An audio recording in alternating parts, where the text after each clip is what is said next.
আসসালামু আলাইকুম প্রিয় দর্শক, দর্শকের কথা অনুষ্ঠানে আপনাদের সকলকে আমন্ত্রণ জানাচ্ছি।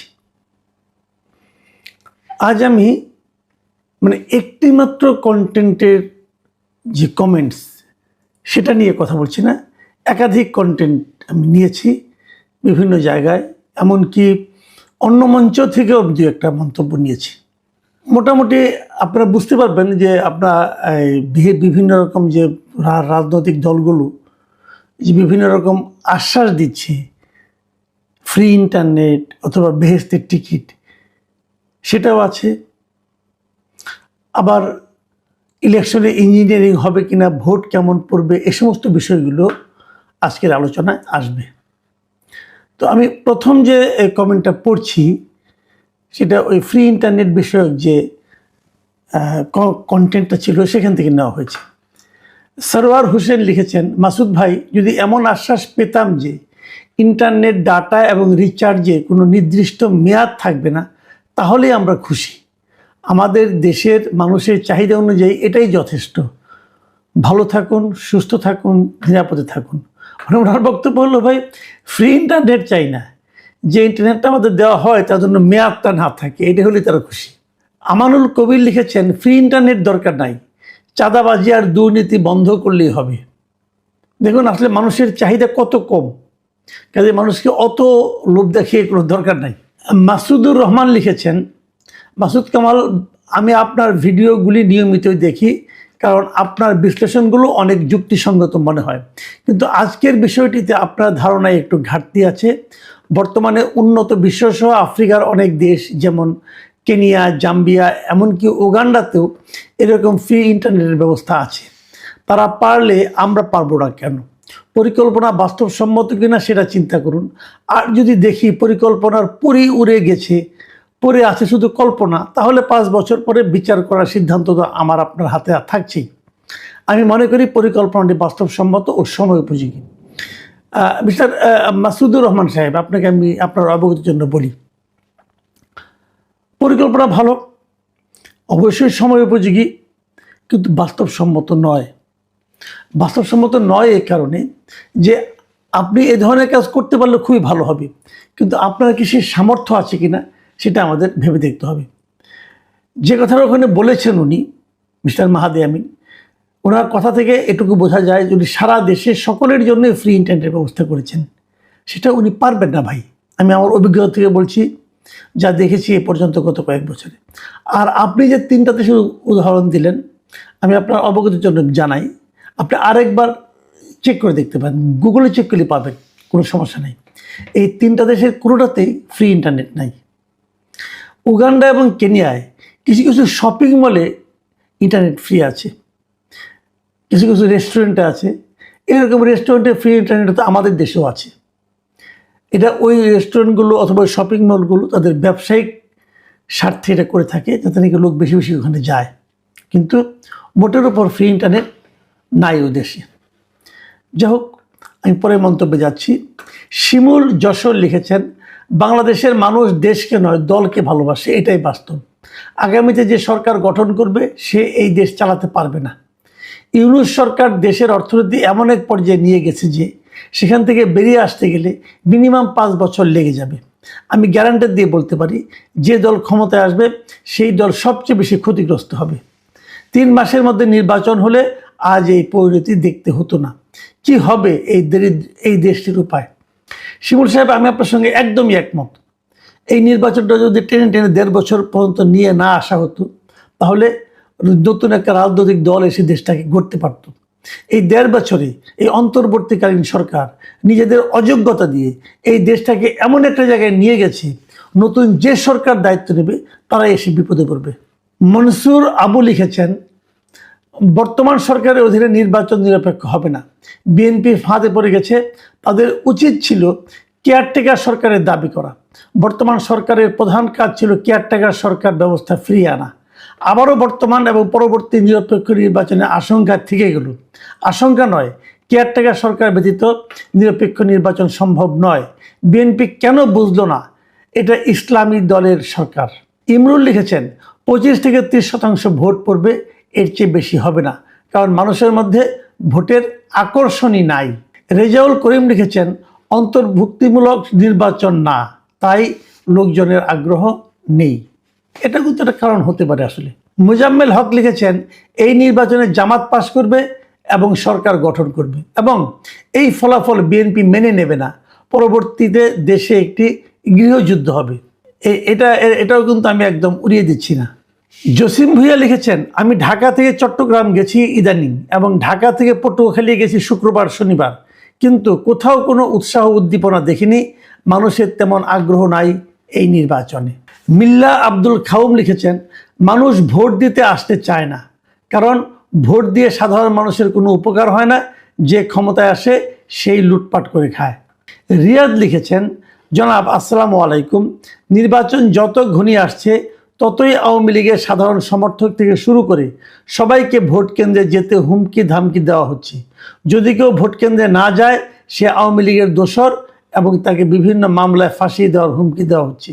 এরকম কথা আমিও শুনেছি এবং যদি এটা সত্য হয়ে থাকে আমি মনে করি এটা খুবই একটা খারাপ কাজ হচ্ছে। মানুষের যেমন যাকে ইচ্ছে তাকে ভোট দেওয়ার অধিকার আছে, মানুষ যদি ভোট না দেয় এটাও কিন্তু তার অধিকারের মধ্যেই পড়ে। ইসমাইল হোসেন লিখেছেন, নির্বাচন দিয়ে জনগণ কি করবে? দেশে নেই গণতন্ত্র, নেই মানবতা, নেই বাক স্বাধীনতা, নেই আইনের শাসন। বিগত 17 মাস যাবৎ চলছে মব, সন্ত্রাস ও জঙ্গিদের শাসন। সাধারণ মানুষ আজ ভীত সন্ত্রস্ত। ভোট নিয়ে মানুষ ভাবছে না, মানুষ শান্তি নিয়ে ভাবছে। শাহানা বেগম লিখেছেন, আসসালামু আলাইকুম স্যার, আমি থাকি ঢাকায়, কিন্তু আমি যখন বাড়িতে ফোন দেই আমার ভাইয়া ভাবি বলে যে নির্বাচনের খবর কি। ওনারাও জানে না যে নির্বাচন আদৌ হবে কিনা। আর একটা রিকোয়েস্ট স্যার, আনিস আলমগীর স্যারের জামিনের বিষয় নিয়ে একটু কথা বলবেন। সোশ্যাল মিডিয়াতে দেখেছি আদালতে নিয়ে যাওয়ার সময় উনি বলে কান্নাকাটি করেছে। না ভাই, এটা ঠিক না, উনি কান্নাকাটি করেছে বলে আমি শুনিনি, বরঞ্চ আমি জানি যে উনি খুবই শক্ত আছেন। গাজী তারিক লিখেছেন, বর্তমান সরকার বিএনপির মাথায় হাত রেখে মনে প্রাণে চেষ্টা করছে জামাত এনসিপিকে যে কোনো মূল্যে ক্ষমতায় আনার। বিষয়টি বিএনপি কতটুকু বুঝে আমি জানি না। ধন্যবাদ আপনাকে।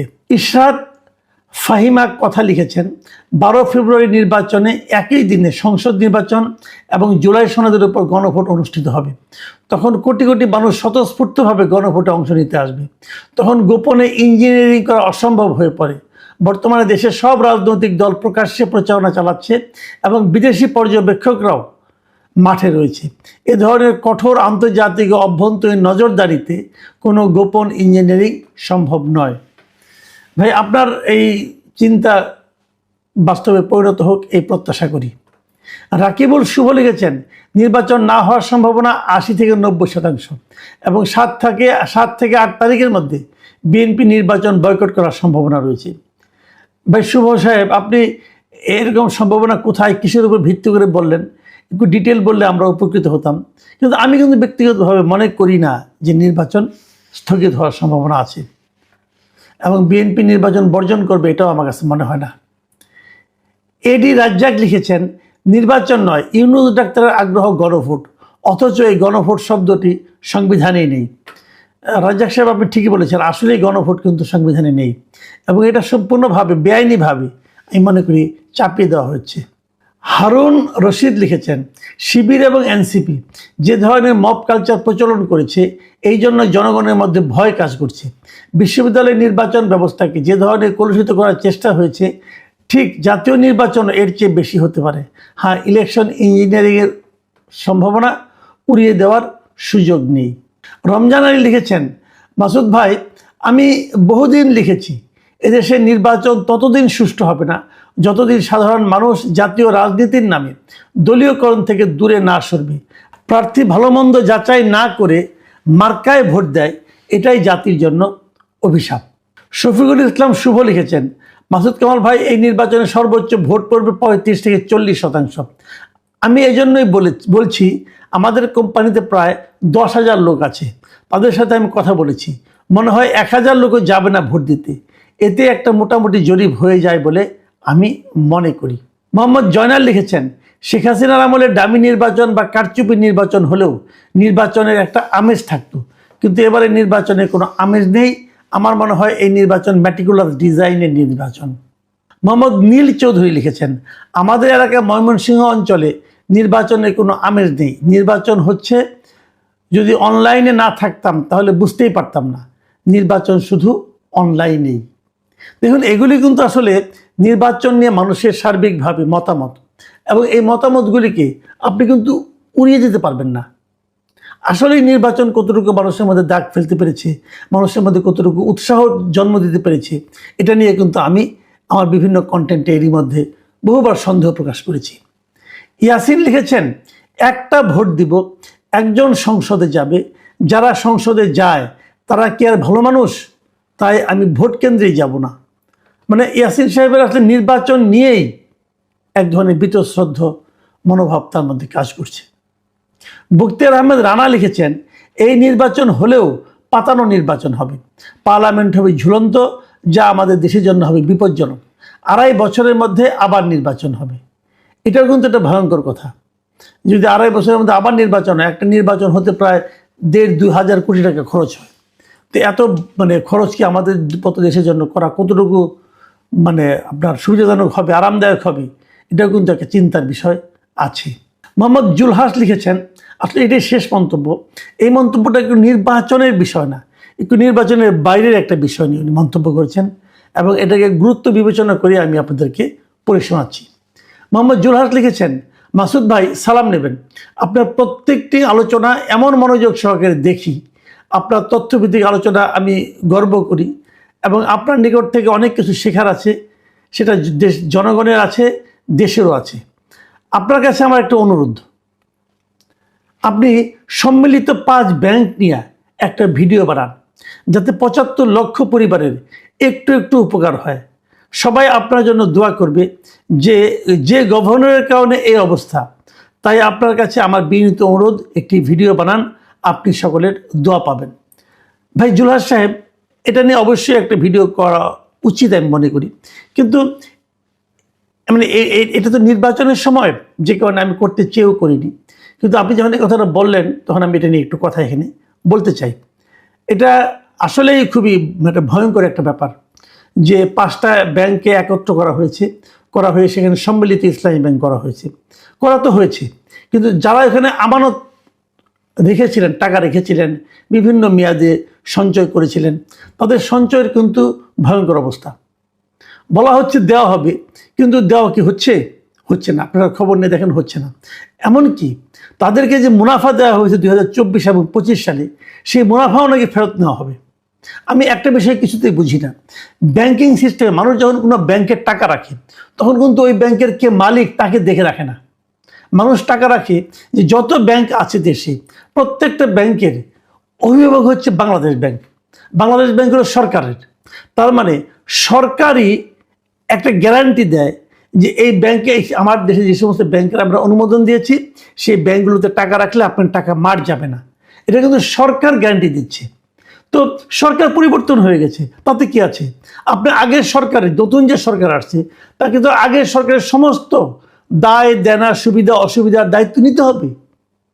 মানুষ কেন ভোগান্তির শিকার হবে?